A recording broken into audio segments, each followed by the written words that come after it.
Hey guys, welcome back to the Diaries YouTube channel. My name is Suchita and today I'm going to be doing a subject review of Prepladder's Rapid Revision 2.0. And yesterday I finished ENT from Rapid Revision and I'm going to be talking about the differences that I experienced between the regular coursework, which I'd already done before, and the Rapid Revision. So I'll be dividing this video into three parts. The first part I'm going to talk about the differences between the two syllabi or the two courseworks. The second part is going to be my thoughts and analysis on doing the rapid revision, and the third part is going to be me talking about how I think is the best way to approach rapid revision and revise using it. So let's get into the video. So when talking about differences, let's talk about numbers. The regular coursework for ENT and Prepladder has 57 videos, which amounts to 101.23 hours. And it has 34 question banks with 1,909 MCQs. The rapid revision has 4 hours 37 minutes of lectures and 80 questions in its question bank. So that's probably the biggest difference, right? The amount of time. And the whole point of rapid revision is so that we can finish our revision rapidly. Another big difference that I recognized while doing the rapid revision was that while I could watch the regular coursework, the regular videos at 2 times speed, I couldn't do that with rapid revision. I had to watch it at 1.8 to really grasp what sir was saying, and I think that's because he was also speaking a little bit faster than he did in the regular lectures. So that's just something I noticed. Another difference that I realized was that the topics that were covered in rapid revision, they weren't covered completely. Only the very high yield content and the high yield points from each topic were discussed, and that's again fine with me, because in the end the whole point is to focus on high yield content so that we can maximize the amount of revisions we can do before the exams. Another difference that I realized was that in the rapid revision lectures, they aren't in the same order as the ENT notes that I got with the original coursework. So I was using the original notes with the rapid revision lectures because I've already completed it. Why not just add to my pre-existing notes?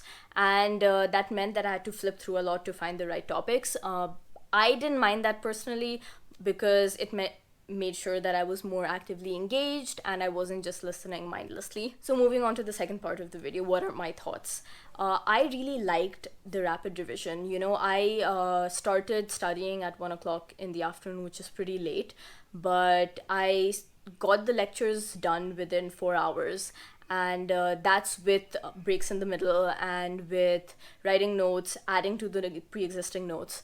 I also had time to do the question bank, and even though I couldn't finish it in the recorded time in the video, I did manage to do them afterwards. So in the rapid revision notes at the very beginning, they've given us a way that is the most ideal way to split time for each subject, and ENT has 1 day.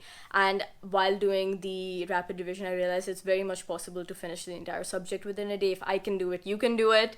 And the first revision is set up in a way to finish it within 50 days and the second revision in 30 days. And I think that actually if one was to spend a dedicated amount of time doing the MCQs as well as the lectures, it's totally possible to finish your revision within 50 days the first time around. That's probably, I think, the biggest reason why I'm going to be using rapid revision. Another thing that I think was really important was the fact that because the syllabus is compressed to this level and only high yield points are discussed, it makes me really want to finish the syllabus. When you have 100, 200 hours of video lectures ahead of you, it becomes really difficult to want to do it. But when you know that the lecture is only 4 hours, or if you know you only have to give 10 hours to one subject, you know you can get it done. It feels a lot more approachable and it really makes one want to revise. And I think that's the biggest selling point for rapid revision. It's the biggest selling point for me and why I'm going to be using it. So the third part of the video, how to actually go about using Prepladder Rapid Revision 2.0.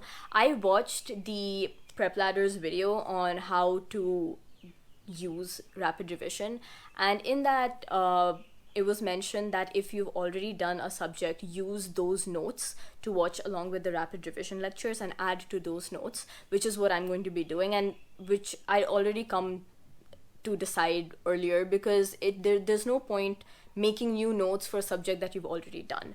It's better to revise what you've already learned, right? So that's one point. The second point, while doing the lectures yesterday, I realized that I wish I'd given a little bit more time to actually revise the notes and study the notes properly. I didn't do that, and I tried doing that in the middle, but I realized I'd lose out on time while watching the lectures, and because I was making a video, I decided to do the reading part of my revision afterwards, and that definitely helped me in solving the MCQs, because the MCQs are not only limited to exactly what's given in the lectures, it's actually all encompassing of the syllabus, which is really great, which is really great, because that way, you know, you don't feel like you've missed out anything, and the explanations are well enough for one to understand the topic. Another important point for how to go about revising using rapid revision is that spend the same amount of time you're spending doing the lectures, or even more doing MCQs, because at this point the best way to revise any subject is by doing practice MCQs, and doing practice MCQs, adding to your notes, is and then revising them is the best way to actually retain information. So I'm going to be a lot more consistent with doing MCQs from here on now. Previously, I'd spend a little bit more time on the video lectures than the MCQs. I kind of glide through them, or not complete the MCQs for each topic, but I'm going to be a lot more strict about it from now on. Another thing that Sir had mentioned in the Prepladder video was doing the treasures. Now, I've been getting into the habit of reading maybe 2 or 3 treasures every night before going to sleep. But what Sir recommended was to do 1 treasure from each subject every night. So that's 19 treasures every night. One of the big reasons I started kind of late with this was because I couldn't remember them, and I felt kind of guilty for just reading through it and not trying to, you know, actually actively remember them. But what Sir said was that it's all right, don't try to retain them, but when you revise, that knowledge will come back automatically. And I think that's right. If you don't start somewhere, you know, you won't get anywhere. So with that in mind, I would also recommend you guys to study the treasures along with me, and do 19 every single night before we go to sleep. That way we'll be able to finish all of the treasures, keep revising topics. For the last piece of advice, I'd like to say that please stick to your schedule. This is something that I've been struggling with, and only in the few recent weeks have I actually been able to really strictly stick to my schedule. And the big reason for that is we tend to get stuck in a loop where we aren't able to move forward with the subject. If we haven't completed one, we tend to get stuck on it. The rapid revision mentions that if we're in a situation where we have to decide between completing a subject and sticking to a schedule, it's better to stick to the schedule. We can always come back and finish a subject later, but if we don't move on then, we might end up actually losing more time than we already have. So with that, I'd like to conclude this review of rapid revision and ENT from Prepladder, and I hope you guys like this video. If you found it useful, please let me know. If you have anything to add, anything that you observed while studying rapid revision either this year or last year, please let everyone know in the comments. If you have any questions for me, you can send me an email. My email is in the description along with my Instagram, so please check that out and follow. If you like this video, please subscribe, give me a like, and see you in the next video. Bye!